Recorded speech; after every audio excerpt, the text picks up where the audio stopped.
सीता माता जी के अपहरण के बाद जब पता चल जाता है कि रावण लंका में सीता माता जी को लेकर चला गया है, तो भगवान श्री राम और लक्ष्मण सुग्रीव जी से मित्रता करते हैं और उनकी सेना के साथ समुद्र पर पुल बनाकर पार करके लंका के समीप समुद्र तट पर डेरा डालते हैं और युद्ध की तैयारियां करते हैं। तो रावण तक ये बात जाती है, उसे पता चलता है और वो अपने दो गुप्तचर सुक और सारण को श्री राम जी की सेना के बारे में जानकारी लाने के लिए भेजता है।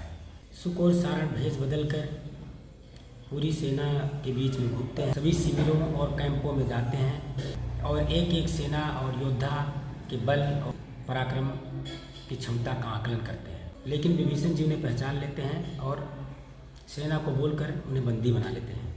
फिर रावण के गुप्तचर सुक और सारण को भगवान श्री राम जी के समक्ष लाया जाता है, उनके सामने लाया जाता है और बताया जाता है कि ये रावण के गुप्तचर हैं जिन्हें हमने पकड़ लिया है, पहचान लिया है। तो जामुन, सुग्रीव, हनुमान जी और लक्ष्मण जी सभी यही बोलते हैं। यहाँ तक विभीषण जी भी बोलते हैं कि गुप्तचर यदि पकड़े जाते हैं तो उनको मृत्यु दंड का नियम है। तो सभी लोगों ने कहा कि गुप्तचर सारे राज जान जाते हैं और यदि उन्हें जिंदा छोड़ते हैं, वापस जाते हैं तो पराजय का कारण बनते हैं।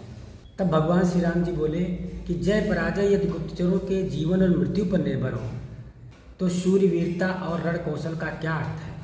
युद्ध अपनी शूरवीरता और रण कौशल से जीती जाती है, ना कि गुप्तचरों से प्राप्त सूचना पर। इसी तरह हम कोई भी काम कर रहे हो, बिजनेस कर रहे हो, हमें कंपटीशन और मार्केट की जानकारी होनी चाहिए, ये ज़रूरी है। लेकिन कंपटीशन में खुद का नुकसान करना, मेहनत ना करना, शॉर्टकट ढूंढना, ये हमें सफल नहीं बनाता। सफलता हमें हमारे सूझबूझ, हमारी प्लानिंग, स्ट्रेटजी और अच्छी टीम वर्क से ही प्राप्त होगी। इसी तरह हमारे पुरुषार्थ, मेहनत और ज्ञान के बल पर हमें जीवन यापन करना चाहिए, क्योंकि बेईमानी और शॉर्टकट से प्राप्त किया गया धन, पद और सफलता हमारे द्वारा अर्जित ज्ञान, बल और पुरुषार्थ का अपमान है।